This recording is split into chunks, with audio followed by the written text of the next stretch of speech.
This Lyft video is going to go through which rides to take and which rides to decline in order to maximize your revenue throughout the hour so you're not wasting time, which is costing you money. So I'm going to start with a little chatting, and then I'm going to go to actual screenshots of rides that were accepted and declined so you can see firsthand what we're doing. So enjoy. Hi, this is Nancy again, here to teach you everything that I have learned about how to make money with Lyft. And the best way to make more money with Lyft is to choose your trips wisely. If you choose your trips incorrectly, you're going to waste a lot of revenue producing time. Your goal to maximize your income is to maximize every revenue producing minute that there is in the hours that you work. And there are a lot of ways to waste time where you're doing what in aviation is called non-revving, and you need to be careful of that. Time wasters are the big ones are driving to a pickup and driving to a zone. Driving to a pickup, you can run into trouble taking trips that are too far away, or you can get into trouble going to zones that are too far away. And I did that at the beginning. They would bait me with bonus zones, and so I would drive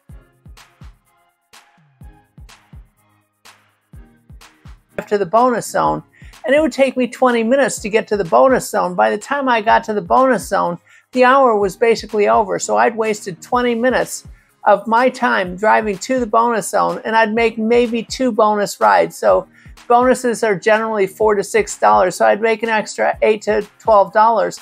And I could have easily made that just by accepting every trip that was in my area. So bonus zones, you have to kind of watch out for them. The first trip was only $4 to $6, so I'd make an extra $8 to $12. And I could have easily made that just by accepting every trip that was in my area. So bonus zones, you have to kind of watch out for them. Another thing that you want to be careful of is expressways. When you're looking on the map, giving it a quick glance, check and see if it's going to take you on any expressways. If there are expressways it wants to take you on that you looked at or were on earlier that day, or possibly drove over on a bridge and could see how busy it was, be really cautious, because if you get stuck on 6-mile-an-hour traffic for an hour on a trip, if you haven't picked up your passenger yet, that's all non-revving time. And even if you do pick up a passenger, you'll get paid for your long driving time at the rate of like 20 cents a minute. So if you can avoid traffic like that, you're way better off.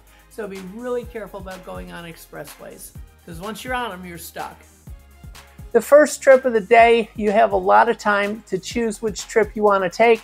It's on your phone. You can look it over. You can decide what you want to do. As you're taking add-on trips throughout the day, you only have 15 seconds to decide on a trip after that. And if you don't accept it within 15 seconds, it disappears and it's gone. So you have 15 seconds to decide if it's a good ride or not. So when you're looking at the ride that it serves to you or offers, glance at the map first thing and get a general idea where it wants to take you.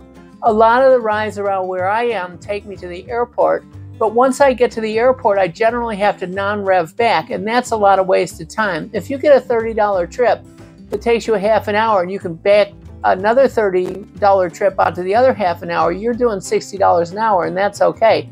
But if you do a $30 trip and you have to drive back non-rev without a passenger, which depending on the flights to the airport, you might not get one, or you might have to wait a half an hour, then you're making half the money. And that is a definite revenue killer.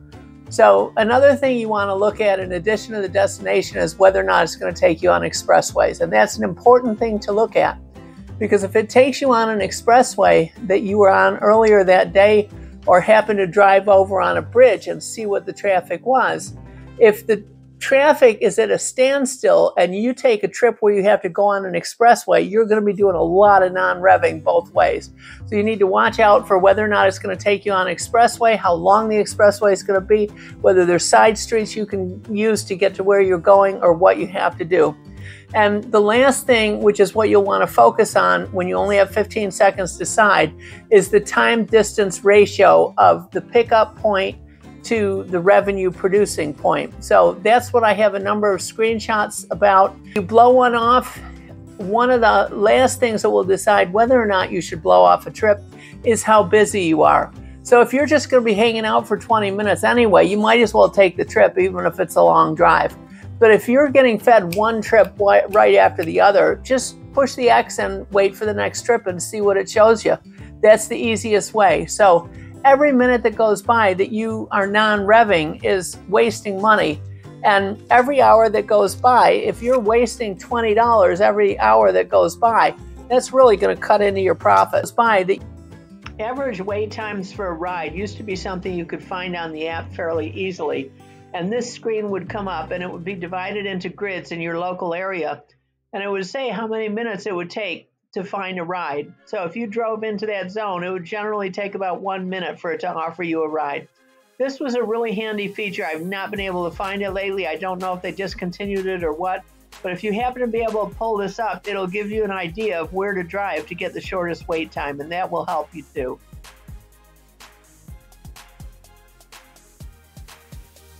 Here's a ride that's been offered to us. It's not too bad. I'm familiar with the area, so going to Legacy Park Memorial Medical Center and picking somebody up and taking them over to Wallaton, that's not a bad ride. I could live with that.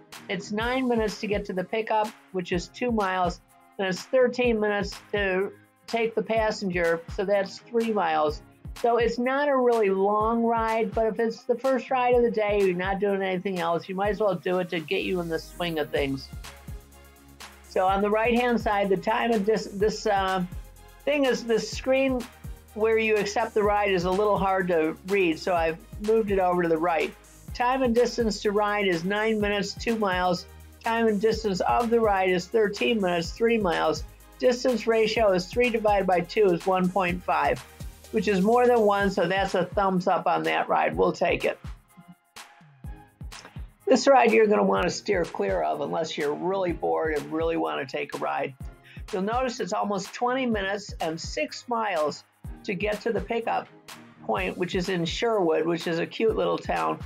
But then the drive, the ride, the revenue producing part is up in Portland, and it's 9 miles and 17 minutes. So you're driving 20 minutes for a 17-minute ride, and you're going 6 miles for a 9-mile ride.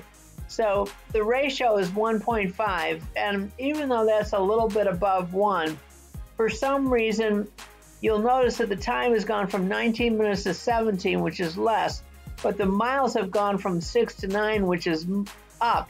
So this is kind of a suspicious trip. So I don't know if they factor traffic in here or what they've done, but I'd kind of steer clear of this one. There's no way I'm going to drive 20 minutes and 6 miles to pick up somebody for a ride, so I would blow this one off. This is another one you're really going to want to blow off. This one has you driving 7 minutes for a 4-minute ride. So you're going 3 miles to take somebody for 1 mile. So the distance ratio is 1 divided by 3, which is 0.334. So I would give that a big thumbs down. And this is the kind of ride that will really cost you money. That's almost 10 minutes of non-revving time for a 4-minute ride. So I would steer clear of this. This is just about the best ride that is offered in the little collection of rides I've had screenshots for. So this one, you only have to drive 11 minutes, you get a 21-minute ride. You're driving 5 miles to get a 16-mile ride. But you do have to be careful. You notice it has a note, drop off in busy area. So you have to kind of watch out for things like that a little bit. You don't want to drive at your local convention center when there's a trade show going on. You want to be a little careful of that. I hadn't really mentioned it before, but you want to be careful of things that are going to damage your car. And a lot of these rides put a lot of hard miles on your car, a lot of potholes, a lot of speed bumps. But you don't want to go into a really crowded area where you run the risk of hitting a pedestrian or hitting somebody on a bicycle, or just getting a car door dinged into your car and causing damage. But in general, 5 miles for a 16-mile ride is not bad. This one I would be on the fence about, and it would depend on how busy I was. This is driving 2 miles to get a 2-mile ride. So you're wasting 50% of your time, 8 minutes for a 9-minute ride. So this kind of depends on whether you like the area it's taking to you, whether the area is going to take you to a more popular area where you can do better.